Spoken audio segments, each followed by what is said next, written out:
Assalamualaikum warahmatullahi wabarakatuh. Perkenalkan, ini kelompok kami dengan saya sendiri Chandra Rival Pratama. Saya Denny Saban. Saya Dimas Wijaya. Saya Gilang Syafik Ramadan.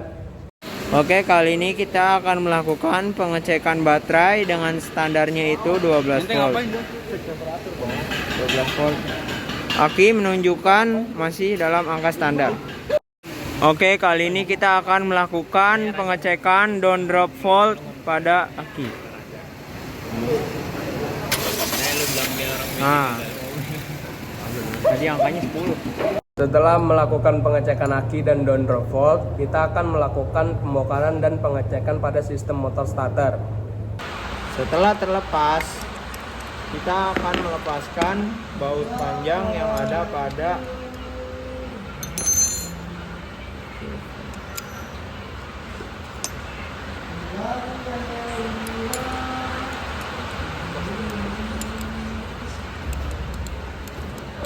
Setelah terlepas, kita akan melepas penutup fill frame.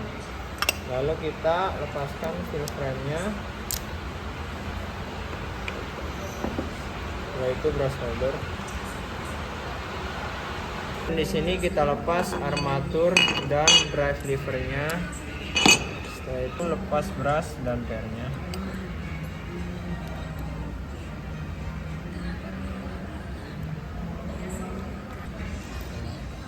Setelah terlepas semua, lalu kita akan melakukan pengukuran.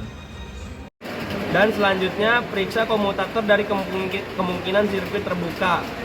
Kita harus dua-duanya di komutator ya. Dan jika keluar angka pada multitester, berarti itu terdapat hubungan. Bila ada segmen yang tidak terhubung, maka gantilah armaturnya. Kali ini saya akan memeriksa bahwa komutator tidak terhubung dengan massa menggunakan multitester. Di sini terdapat multitester O.L yang berarti tidak ada hubungan dengan massa. Bila terdapat hubungan, maka gantilah armatur. Setelah itu kita akan mengukur diameter komutator menggunakan jangka sorong. Dan lupa dikunci. Hasil dari jangka sorong menunjukkan angka 28 mm yang berarti itu adalah diameter standar komutator dan diameter minimumnya adalah 27 mm. Bila diameter komutator kurang dari harga minimum, maka gantilah armaturnya. Mengukur diameter komutator, kita akan memeriksa kedalaman segmen menggunakan jangka sorong.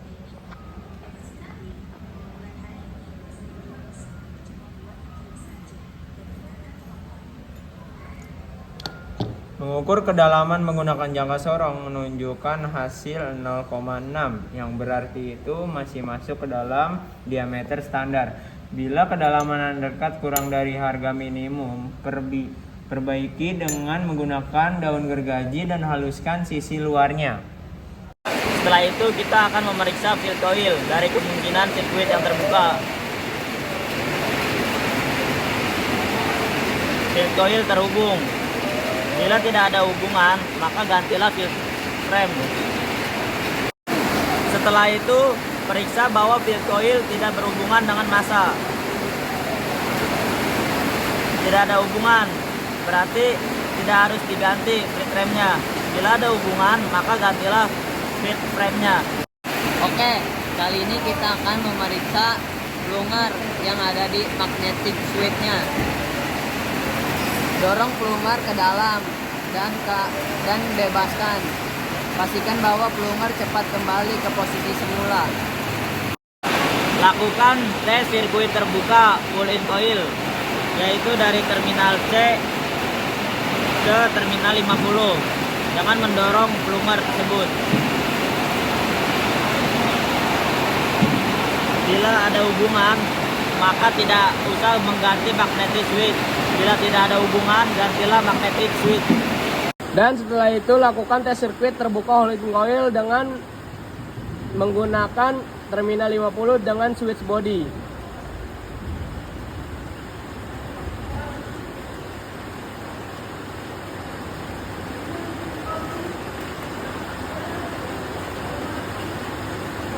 Bila tidak ada hubungan, gantilah magnetic switch. Di sini ada ya teman-teman. Oke, kali ini kita akan periksa kopling. Putar pinion gear searah jarum jam dan periksalah keadaannya. Oke, ini berputar, masih bisa berputar ya. Dan harus dapat berputar dengan lembut.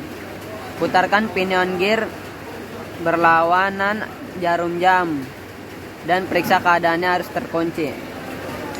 Kali ini kita akan mengukur panjang sikat brush.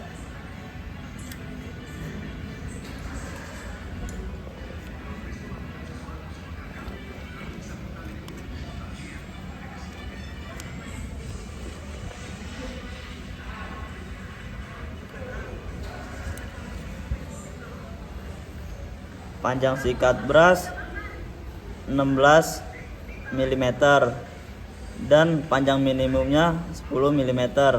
Bila panjang sikat brush kurang dari harga minimum, gantilah brush dan bentuklah dengan jalan mengamplas.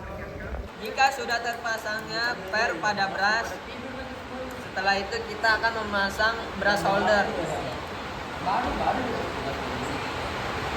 Lalu pasang penutup fill frame-nya agar pernya tidak mental. Lalu kita akan memasang baut pada fill frame-nya.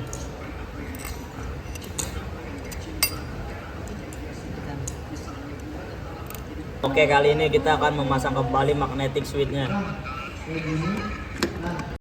Kali ini kita akan menguji tes kemampuan pada motor starter pull-in coil. Pertama-tama lepaskan field coil, lalu kabel kecil ke 50 ke sirkuit 50. Kemudian kabel hitam ke C, sirkuit C. Kabel merah ke bodi atau massa.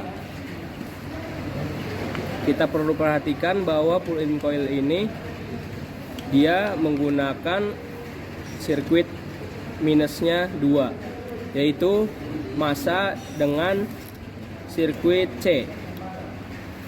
Lalu kabel kecil ini 50 ke sirkuit plus dari aki.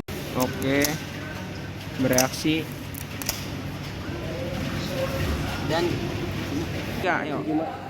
Gimana cara pasangnya? nah, apanya masangnya? Iya, Waktu itu pasangnya harus Kali ini kita akan melanjutkan sirkuit hold-in coil dengan pertama-tama melepaskan sirkuit C. Dan plunger tidak kembali, berarti hold-in coilnya berhasil menahan plunger.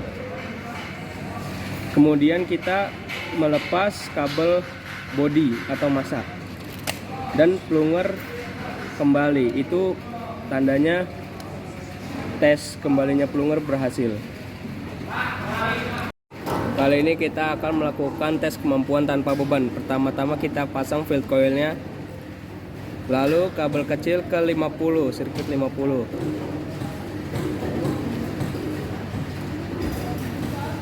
Lalu kabel hitam ke 30 dan kabel merah ke massa.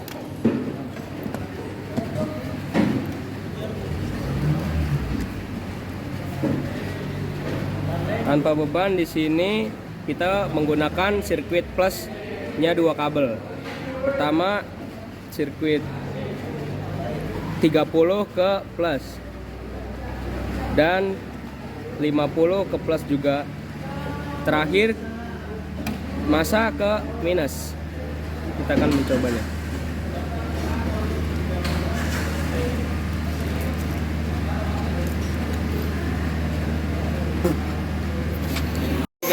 Dan kabel bodi ke sirkuit minus.